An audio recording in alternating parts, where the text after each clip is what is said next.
Hi అండి, welcome back. ఇక తిరుచానూరు అమ్మవారి దర్శనానికైతే వెళ్ళామండి. పద్మావతి దేవి దర్శనానికి. ఈరోజు ఫ్రైడే అందుకనేసి ఈరోజు కుంకుమార్చన చేయించుకున్నాం సేవలో. ఇక్కడ నేనైతే దర్శనం అయిపోయి వచ్చిన తర్వాత బయట ఇక్కడ వీడియో తీస్తున్నానండి. ఇక్కడ టెంకాయ కొడతాం కదా, అమ్మవారి గుడి ఎదురుగా దీపాలు పెట్టేసి టెంకాయలు కొట్టేసి అక్కడ కొద్దిగా వీడియో తీశాను. ఈవినింగ్ ఎగ్జాక్ట్గా 5 అయిందండి. కానీ ఎండ అయితే ఏం తగ్గలేదు. కరెక్ట్గా అసలు వీడియో తీసేదానికి కూడా కావట్లేదు. ఫుల్ హెవీ రష్ ఉందండి ఈరోజు. అయినా సరే చాలా రోజుల నుంచి అనుకుంటున్నామనేసి ఈరోజు వెళ్ళేసి వచ్చాము. చాలా ప్రశాంతంగా అనిపించిందండి. దర్శనం అయిపోయిన తర్వాత అమ్మవారి తోట ఉంటుంది కదండి, పూల తోట, అక్కడైతే వెళ్ళాము.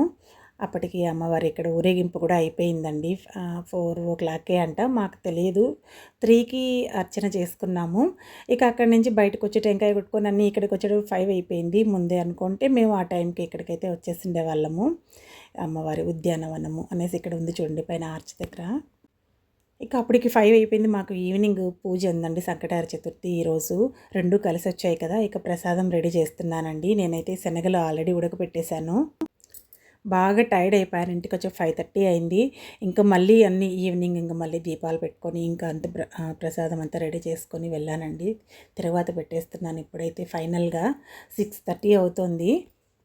ఒకే రోజు 2 పూజలు అంటే కొద్దిగా కష్టమే, కానీ మనం ఎంతో భక్తితో చేస్తాం కాబట్టి ఇంకా అక్కడికి ఆ ఓపిక దేవుడే ఇచ్చాడండి. ఇక కుక్కర్లో అయితే విజిల్ తీసేసాను. ఉడికిందో లేదో ఒకసారి టెస్ట్ చేస్తున్నాను. ఉడికిందండి కరెక్ట్గా. కంటిన్యూగా ఏదో ఒక పూజలు అన్నీ వస్తున్నాయి. అసలు టైం లేదు వీడియోస్ పెట్టేదానికి కూడా. అందుకని ఈ 4 డేస్గా పెట్టలేకపోయానండి. అరుణాచలం వెళ్ళేసి వచ్చాను. మరుసటి రోజు గ్రహణం వచ్చింది. ఇక 1 డే మధ్యలో గ్యాప్ ఉంది అంతే. ఇక ఈరోజు ఇలా, రేపు మళ్ళీ అప్పలాయగుంటకు వెళ్ళాలనుకుంటున్నాము. ఈ వారంతో కంప్లీట్ అయిపోతాయి ఇంకా అన్నీ తిరిగేటివి గుళ్ళంతా కూడా. ఇక ఇందులో తాలింపు వేగిన తర్వాత ఈ ఈ శనగలు తీసుకొచ్చి ఇందులో యాడ్ చేస్తున్నానండి. ఫస్ట్ వాటర్ డ్రైన్ చేసేసాను, యాడ్ చేశాను. నా హడావిడి అలాగే ఉంది. నేను చెప్పే వాయిస్ కూడా స్పీడ్గా అనిపిస్తుంది. టైం బాగా అయిపోయింది కదా.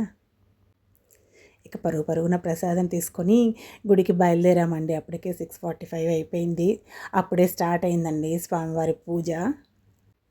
మా ఇంటి దగ్గరే గుడి అండి. చాలా బాగా చేస్తారు. పూజారి అయితే చాలా ఓపికగా. అయిపోయేటప్పటికి 8 అయిపోతుందండి. ఇక అన్ని ప్రసాదాలన్నీ కూడా డిస్ట్రిబ్యూట్ చేసేసుకొని వచ్చేసేటప్పటికి ఇంటికి 8:30 అయిందండి. ఫైనల్గా కంప్లీట్ పూజ అంతా అయిపోయిన తర్వాత తీసానండి ఈ photo. Thank you friends. Thank you for watching. Take care. Bye.